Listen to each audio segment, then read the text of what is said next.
Era un joven inteligente, elocuente y apuesto candidato indiscutible al éxito. Era una especie de Cary Grant juvenil. Y sin embargo, en una orgía de sangre que se prolongó durante 5 años, llegó a asesinar brutalmente a más de 35 mujeres. A su juicio, la mejor forma de disfrutar del sexo era esposar a una mujer atractiva, aterrorizarla y convencerla de que iba a morir. Ted Bundy.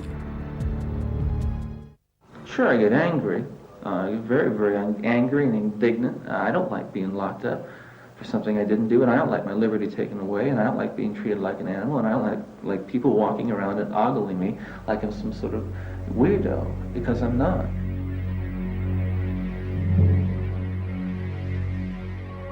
A las 7 de la mañana del 24 de enero de 1989, en la prisión estatal de Stake, en Florida, estaba prevista una ejecución que muchos dudaban que fuera a realizarse.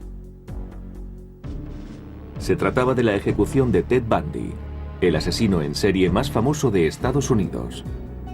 Tras una demora de 10 años, Bundy fue condenado a la pena capital por asesinar en 1978 a Kimberly Leach, de 12 años de edad.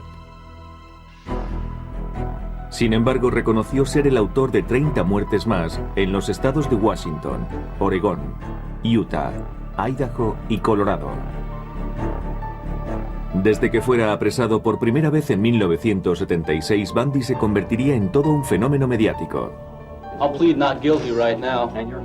Los Estados Unidos quedaron fascinados por la figura de Bundy, antiguo Boy Scout, estudiante de Derecho, militante de las Juventudes Republicanas y político de futuro prometedor en el ámbito local del estado de Washington. Nosotros le conocimos antes de que le acusaran y le detuvieran, y era una persona muy agradable.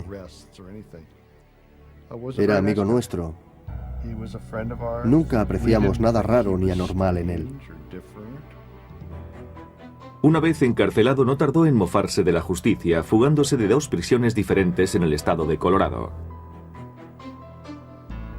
Tras ser detenido en Florida, ejerció su propia defensa legal ante la extasiada mirada de una legión de admiradoras que seguía todos sus pasos. Si las miraba, ellas se sonreían y se daban codazos unas a otras. Y yo pensaba, ¿es que no se darán cuenta de que si estuviera en libertad y se tropezara con ellas una noche, se convertirían automáticamente en víctimas suyas? Pero la habitual arrogancia de Bundy le abandonaba a medida que se iba aproximando a la sala de ejecuciones escoltado por 2 funcionarios. Parecía que se resignaba a su destino. Se quedó embobado mirando la silla eléctrica. En el exterior, unas 500 personas que esperaban impacientes la noticia de su muerte coreaban frases como «Achichárrate, Bundy».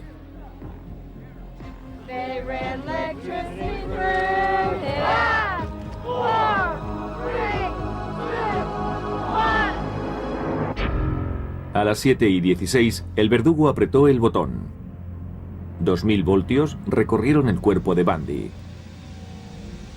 60 segundos después, a uno de los peores asesinos en serie del mundo se le declaró oficialmente muerto. Al finalizar la ejecución, reinaba un ambiente de fiesta entre la gente que esperaba fuera. Vítores, claxones, una auténtica verbena. Su muerte fue más rápida que la de cualquiera de sus víctimas. Se estima que asesinó a 35 mujeres, pero se llevó a la tumba los secretos de aquellas muertes.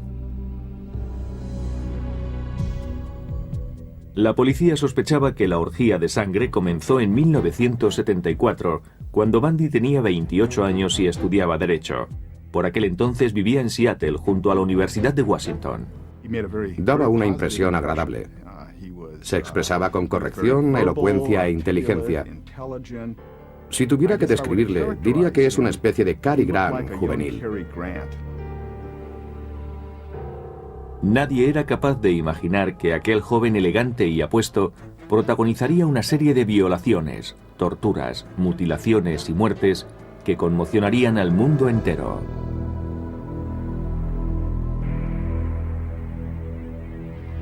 Pasadas las 12 de la noche del 4 de enero de 1974, Ted Bundy se acercó a la casa donde vivía Johnny Lenz, estudiante de la Universidad de Washington, de 18 años de edad. accedió al interior de la vivienda a través de una ventana y una vez dentro golpeó salvajemente a su víctima con una barra de hierro cuando ésta estaba dormida. A la mañana siguiente el cuerpo de Johnny fue hallado en medio de un charco de sangre, con un trozo de madera procedente de la cabecera de su cama introducido a presión en la vagina. Bundy eligió a Johnny por una razón muy concreta. Poseía ciertas características físicas comunes a todas sus víctimas. Llevaba el pelo largo, peinado con la raya al medio. Aún habrían de pasar años para que la policía desentrañase el móvil de los crímenes de Bundy. Linda Ann Healy cursaba el último año de sus estudios de psicología. El 31 de enero de 1974, cuando Linda estaba durmiendo, Bundy irrumpió en su habitación. Tras dejarla inconsciente, la envolvió con sábanas y la sacó del inmueble.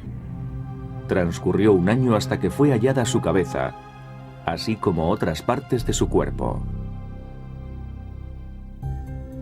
Tanto para los perseguidores de Bundy como para quienes más tarde tratarían de entender los motivos de sus crímenes, el enigma seguía en pie.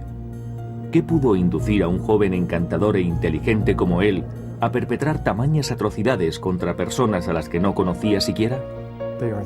Consideraba a sus víctimas como cosas, no como personas.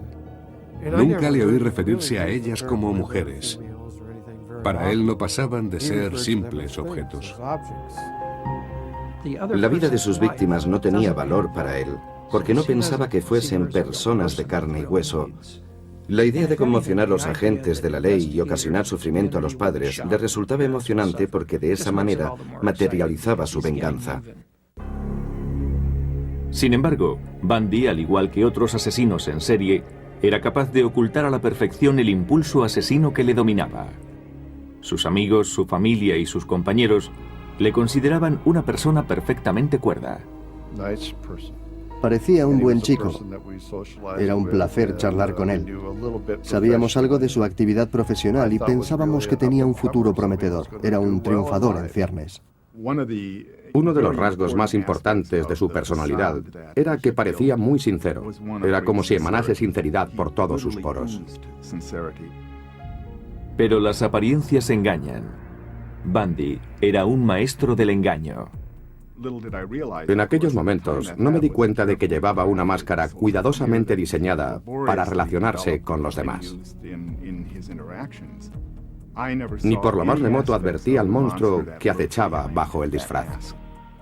Pero desde 1974, ese monstruo llevaba muchos años oculto tras la máscara. Quizá desde la infancia. Siempre albergué la sospecha de que bajo esa apariencia de niño bueno bullía una intensa hostilidad, seguramente hacia su propia madre.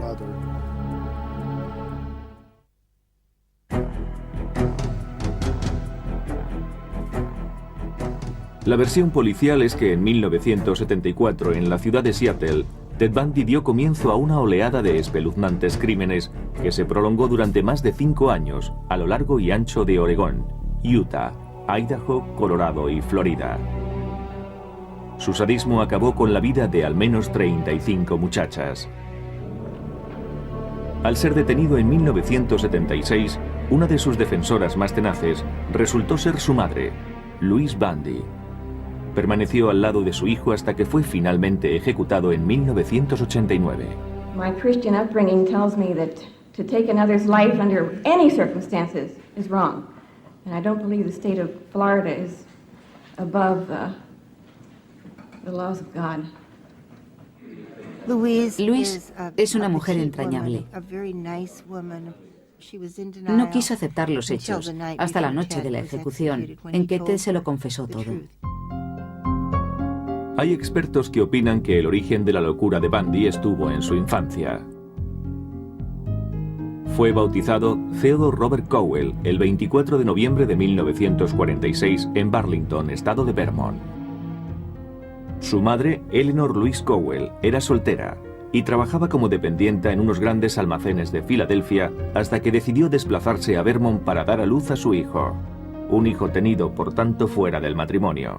Ted era hijo natural. Nació en un albergue para madres solteras. Su madre debía de tener entonces unos 23 años, más o menos. Poco después del nacimiento de Ted, Eleanor volvió con él a Filadelfia, donde dio comienzo una patética farsa. Ted crecería convencido de que sus abuelos eran sus padres, y Eleanor, su hermana mayor. Pero desde muy niño Ted sospechaba que aquello era mentira. Y ese no era el único problema. La madre de Eleanor tenía un amplio historial de depresiones nerviosas, sufría ataques de pánico y hubo de ser tratada mediante electroshock. El padre de Eleanor, Samuel Cowell, era por otro lado un hombre sumamente agresivo y violento. Sam Cowell era adicto a la pornografía y tenía impulsos homicidas. Si sus hijas no se despertaban a tiempo por las mañanas, las tiraba escaleras abajo. Siendo adolescente, a Ted le inquietaba el equívoco vínculo familiar con su madre. De hecho, desde los 3 años de edad, mostraba señales de inadaptación al entorno. Ted tenía una tía muy joven que un día se despertó de la siesta rodeada de cuchillos apuntando hacia ella. Ted los había cogido del cajón de la cocina. Los había colocado todos con la punta hacia ella. Su madre, preocupada por la conducta del niño y harta de la tiranía de su propio padre, se marchó con Ted a vivir a Tacoma, en el estado de Washington, muy cerca de un tío suyo, de nombre Jack Cowell. Años después, Ted afirmaría que abandonar a Sam, el hombre a quien creía su padre, le dejó desolado. En Tacoma, Eleanor Louise dejó de utilizar su nombre compuesto y se hacía llamar simplemente Louise. Trabajó de secretaria en el consejo eclesial.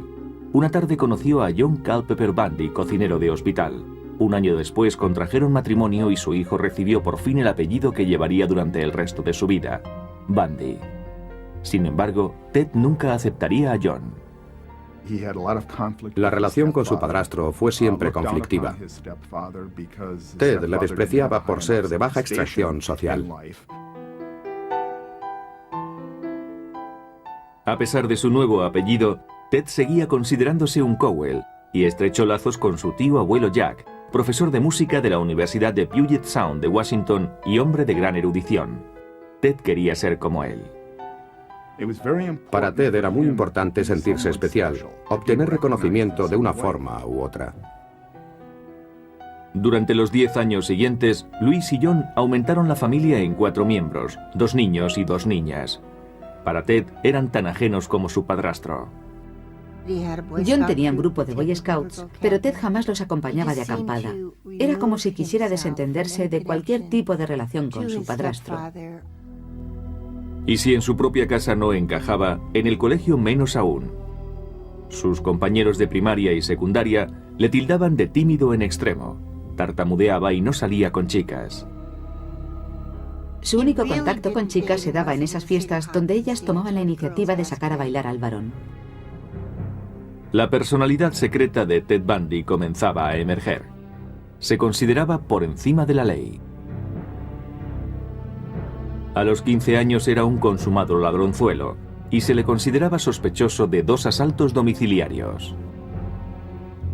Su tremendo narcisismo, la habilidad para despistar a la policía y la tendencia a burlarse de la autoridad, unidas a su pericia como ladrón, contribuyeron a reforzar su desmedida autoestima y la convicción de que tenía derecho a hacer cuanto se le antojase. Su relación con las mujeres también cambió. Se convirtió en un mirón que por las noches espiaba a las chicas en sus cuartos. Y lo que es más, existen fundadas sospechas de que a los 15 años ya era un asesino. Ted repartía periódicos por las mañanas. Un día, haciendo la ruta, se encontró con una niña que se llamaba Anne-Marie Burr. Anne-Marie tenía 8 años. Ted conocía a Anne-Marie de cuando ella iba a dar clases de piano con su tío abuelo Jack. El 31 de agosto de 1961, Anne-Marie desapareció de su domicilio. Eran los días en que se instalaba la televisión por cable en el tejado de las casas y había que dejar una ventana semiabierta para que pasara el cable. La puerta principal también estaba entreabierta. La niña desapareció. La búsqueda de Anne-Marie reunió a 800 soldados, amén de policías y voluntarios. Todo fue en vano. Nadie pensó que Ted pudiera estar involucrado en la muerte de la niña. Yo siempre pensé que Anne-Marie fue su primera víctima. Y aún habría muchas más. A mediados de los 60, Ted Bundy cursaba estudios en la escuela de secundaria Woodrow Wilson de Tacoma, estado de Washington. A pesar de ser despierto, apuesto y simpático, sus compañeros, y en especial las chicas, le consideraban desagradable. En su manera de enfrentarse a las relaciones sociales, había un defecto de fondo que le impedía establecer vínculos sinceros, de ahí su confusión.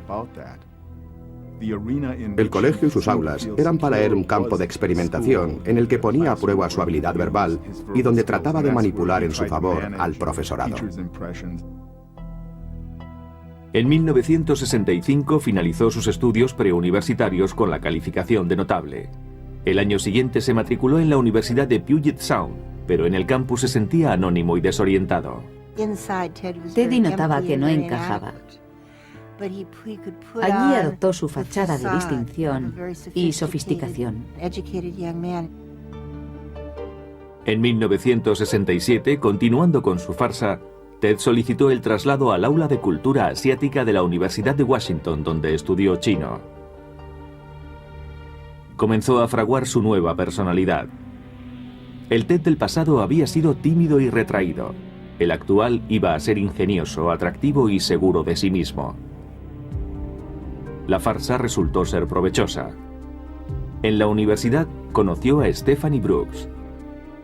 Le impresionó particularmente su media melena con la raya al medio. Era de buena familia, sofisticada y afable. Justo lo que Ted ansiaba ser. Ted se dijo, es perfecta, guapa y rica. Creo que la quería bastante, dentro de sus posibilidades. Permanecieron juntos durante un año. Era la primera vez que Ted tenía una relación íntima con una mujer. Se había enamorado de ella. Pero para Stephanie eran solo novios de universidad, sin ningún futuro como pareja. Consideraba inmaduro a Ted. Ted estaba obsesionado por ella, pero Stephanie le dijo que el romance había acabado. Ella le dijo que no llegaría a nada, que carecía de ambición, que no sabía arreglárselas, que le faltaba un proyecto de futuro. Ted quedó desolado. Abandonó sus estudios y decidió marcharse a Filadelfia a ver a los suyos. Su visita obedecía a un propósito. Necesitaba la respuesta a la pregunta que tanto le inquietaba. ¿Quién era él? Tras examinar el registro civil de Filadelfia, se traslada a Burlington, en Vermont. En el ayuntamiento confirmó sus antiguas sospechas. Descubrió que su madre era en realidad la mujer que se había estado haciendo pasar por su hermana mayor. Debe ser tremendo descubrir que los auténticos orígenes de uno no tienen nada que ver con lo que siempre había creído. Su percepción de la propia identidad debió de tambalearse. Debió quedarse perplejo al descubrir que era hijo ilegítimo. Se sintió vilmente traicionado por una mujer, su madre. Y en un momento en el que aún se estaba tambaleando a causa del rechazo por parte de su primera novia. Muchos observadores opinan que fue en ese periodo cuando Ted Bundy decidió vengarse de las mujeres al considerarlas responsables de haberle arruinado la vida. Haciendo gala de una fría determinación, volvió a la Universidad de Washington, alquiló una habitación cercana y se matriculó en psicología. Destacaba en todas las asignaturas y se sintió renovado con una nueva meta en la vida. Algo tétrico se agitaba en su interior, pero Ted lo ocultaba. Las personas como él tienen la habilidad de crear compartimentos estancos en la mente. La identidad maligna, el demonio, el monstruo degenerado vivía en uno de esos compartimentos. Todo parecía indicar que la vida de Ted daba un vuelco a mejor. En 1969 conoció a la joven divorciada Elizabeth Kendall. Primero vino la amistad, después el amor. Era una joven muy tímida pero muy lista. Procedía de Utah. Se conocieron en un pub. Ella le quería sin reparos. La relación con Elizabeth pareció serenar a Ted, pero dentro de sí ardía en deseos de venganza. Si tu personalidad más íntima es negativa y la envidia te corroe, necesitas destruir la belleza que ves en los demás. Y la primera de la lista era Stephanie Brooks. Aún se veían en secreto porque Ted albergaba la esperanza de enamorarla de nuevo, para después rechazarla y despreciarla como ella hizo con él. Para crearse una imagen de hombre respetable, se dedicó a la política activa, participando en la campaña de reelección del gobernador. Yo le consideraba inteligente. Se le daba bien la política y era muy afable. En 1971, a la edad de 25 años, Bundy dedicaba su tiempo libre a disuadir a los suicidas en el teléfono de la Esperanza de Seattle. A su lado trabajaba la futura escritora Anne Rule. Era cariñoso y se le daba bien conversar por teléfono. Resulta paradójico que salvásemos tantas vidas juntos. Si en ese momento alguien me hubiera dicho lo que se escondía tras una fachada tan gentil, le hubiese contestado que estaba loco. Además, trabajábamos los dos solos en un caserón victoriano de 4 pisos que recordaba el de la película Psicosis. Yo no percibía ninguna amenaza en Ted Bundy. En 1972, Stephanie, la primera novia de Ted, seguía siendo protagonista de sus anhelos. Durante un viaje de trabajo a San Francisco, se reunió con ella. El nuevo Ted Bundy la dejó sin aliento. Se enamoró locamente de él y accedió a casarse. En cuanto ella asintió, él la rechazó con desprecio. 2 días después, el 4 de enero de 1974, Ted Bundy iniciaría una larga serie de brutales asesinatos que se prolongaría durante 5 años, ante el espanto de todo el país. La mayoría de sus víctimas compartían una característica. Sus víctimas predilectas eran mujeres de mediana estatura, de pelo largo y peinado con la raya en medio, bastante agraciadas físicamente. Todas se parecían a Stephanie Brooks.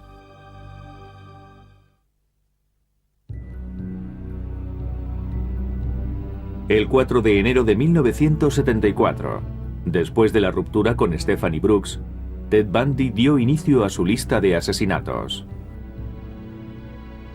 Durante los 6 meses siguientes, 8 mujeres desaparecieron de los campus universitarios de Washington, Utah y Oregón. Estoy seguro que estaba a las 24 horas del día buscando víctimas. A algunas las elegía y las acechaba. Otras simplemente se le ponían a tiro. Sus 2 primeras víctimas eran estudiantes de la Universidad de Washington. La gente prefería creer que era alguien ajeno a la comunidad, un forastero degenerado que visitaba el campus. No podíamos imaginar que se trataba de alguien que estaba tan cerca de nosotros. Ni siquiera la novia de Ted, Elizabeth Kendall, le conocía bien. Entre los meses de febrero y junio, Carol Valenzuela, Nancy Wilcox, Donna Manson, Susan Rancourt, Brenda Ball y Roberta Parks desaparecieron. Nadie relacionó ninguno de los casos al haber ocurrido en estados distintos y por tanto en jurisdicciones policiales diferentes. Era un auténtico misterio. ¿Cómo podían desaparecer todas aquellas muchachas? Una chica recorría 50 metros para ir de una facultad a otra y de repente, ¡zas!, ni rastro de ella. ¿Cómo podían ocurrir esas cosas? Se llamaba Georgina Hawkins. Años más tarde, Bundy desvelaría el perverso método que utilizaba para atraer a sus víctimas. Se valía de los buenos sentimientos de estas fingiéndose lesionado. Las chicas que elegía solían dedicarse a realizar labores sociales. Él aparecía con muletas como si estuviese cojo.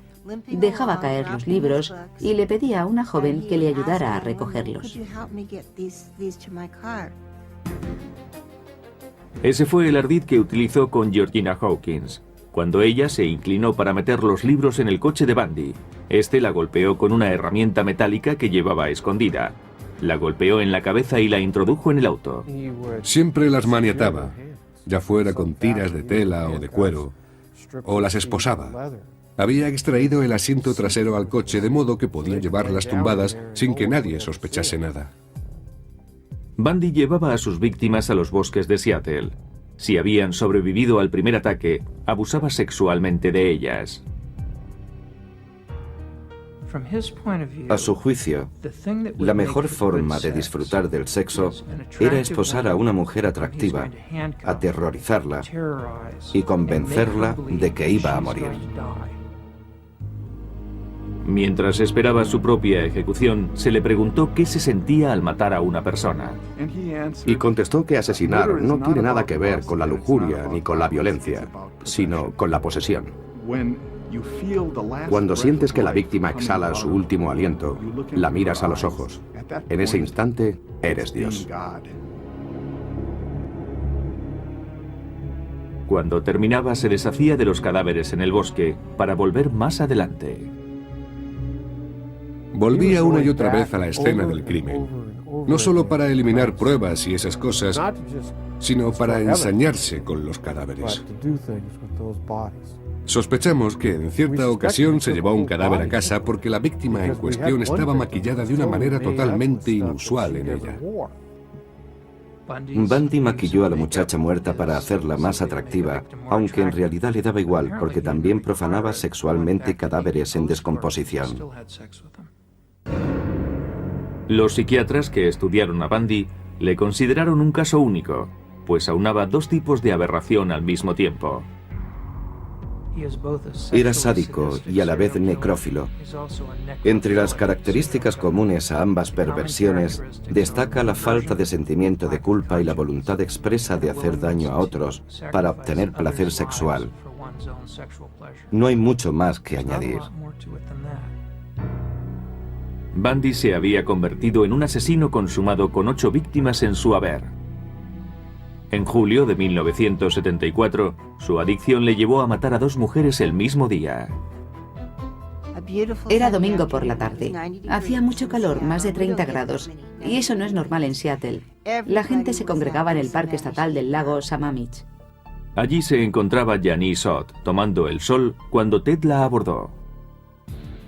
Llevaba un brazo en cabestrillo y solicitó la ayuda de Janice para asegurar su barca al coche. Ella se levantó y le tendió la mano para saludarle. Ambos se presentaron con toda normalidad. Janice se alejó junto a Ted y no se la volvió a ver con vida. Una hora más tarde, Ted volvía al parque. Lo intentó con 4 o 5 mujeres más por lo menos entre la 1 de la tarde y las 4:30 aproximadamente. Pero esas mujeres percibieron en Ted algo que las hizo alejarse. Denise Nasland no tuvo tanta suerte. Sobre las 5 de la tarde se encaminó a los urinarios del parque. Denise estaba con su novio y otra pareja. Se fue al servicio con su perro. El animal regresó, ella no. Pero hubo testigos de la desaparición de Janice y Denise, gente que había reparado en el misterioso Ted. Y gracias a sus descripciones, se pudo poner en circulación un retrato robot del presunto asesino.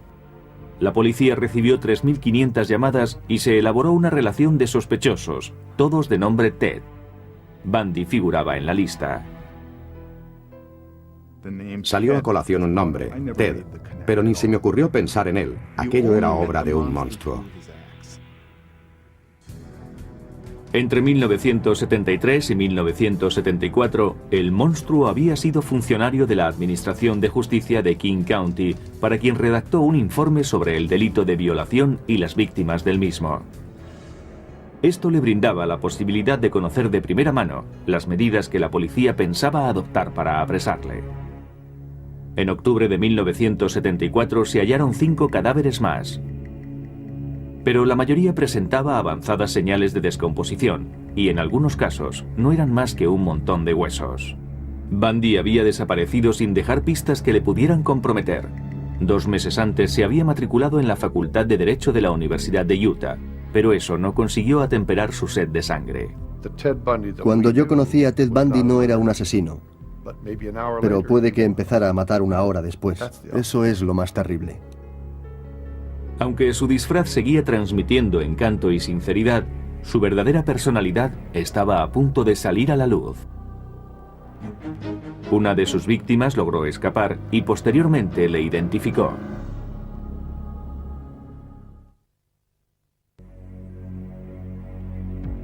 A principios del mes de noviembre del año 1974, Bundy había asesinado ya al menos a 11 mujeres en Oregón y a 2 más en Utah, donde ahora residía. Paralelamente estudiaba Derecho en la Universidad de Utah. De no haber sido por la obsesión de matar, seguro que hubiera llegado a ser un brillante abogado. Los asesinos en serie matan por adicción. Y siempre se convierte uno en adicto de la misma manera. Se prueba la droga por curiosidad y se acaba por no poder pasar sin ella. En este caso, su droga era matar. Pero Bundy iba a cometer el primer error. El 8 de noviembre trató de secuestrar en un centro comercial a Carol DeRonch, de 19 años de edad, haciéndose pasar por policía. Le dijo que habían intentado robarle el coche y él le ofreció ayuda.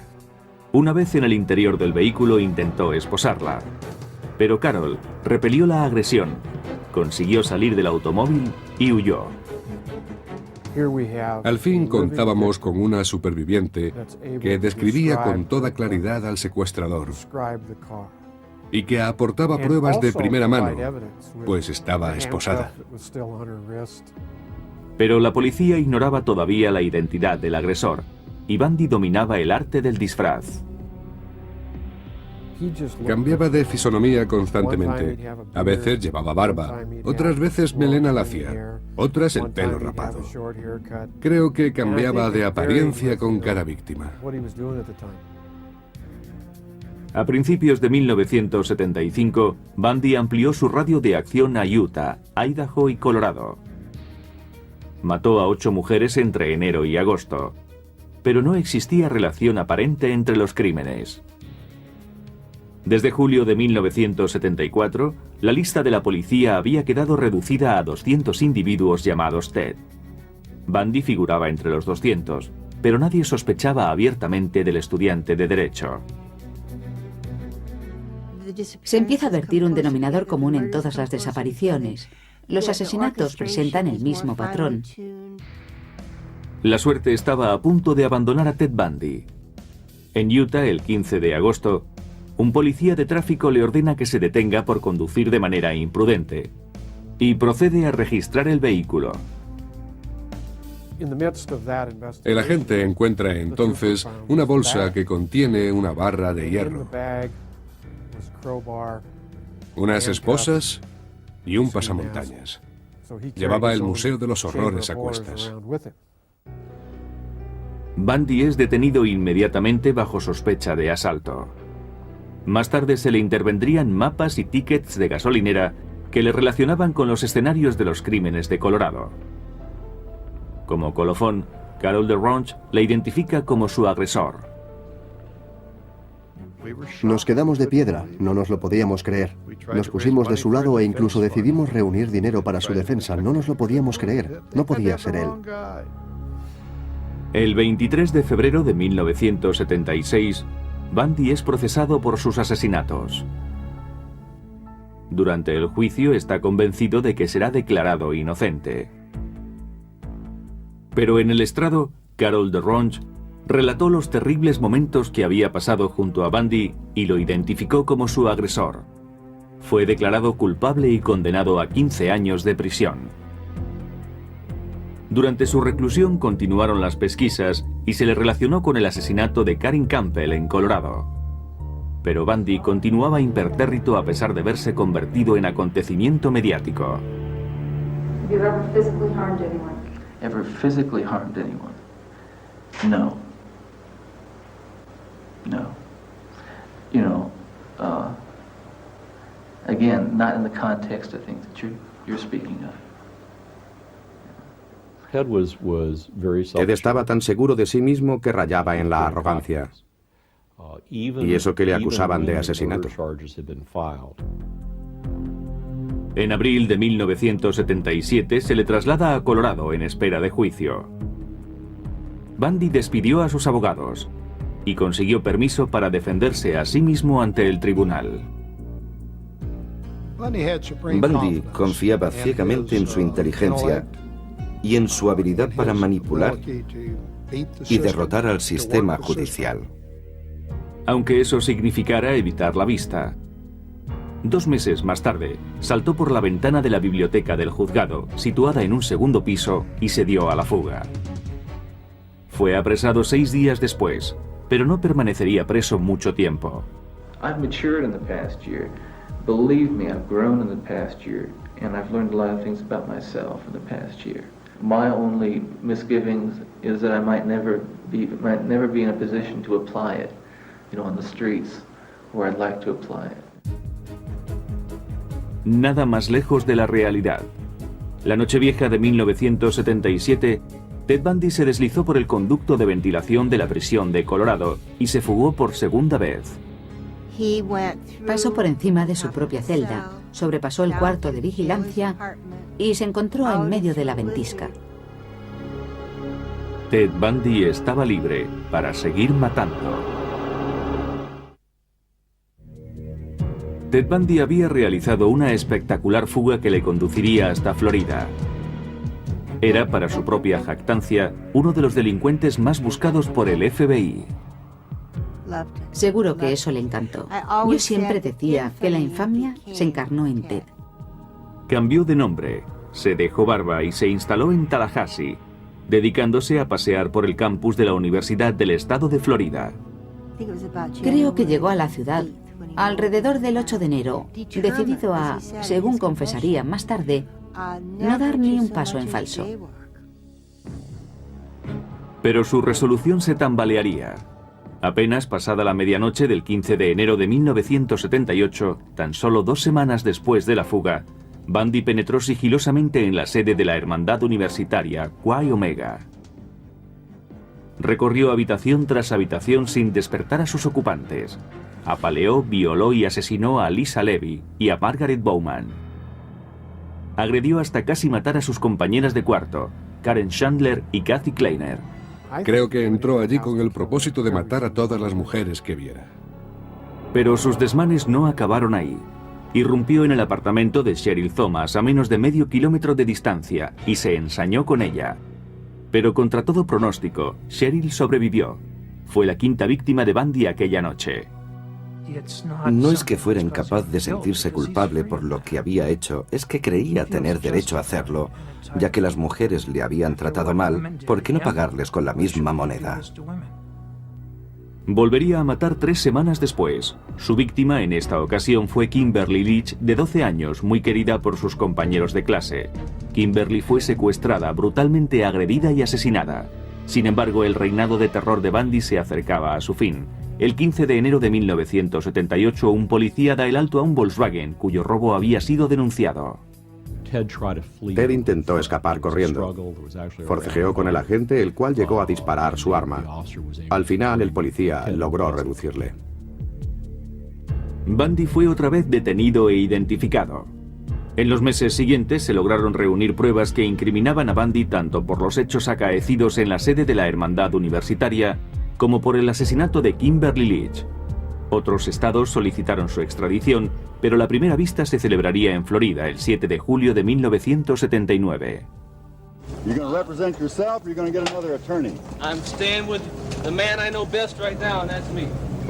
Bundy realizó su propia defensa en el juicio por los asesinatos de la Hermandad Chi Omega.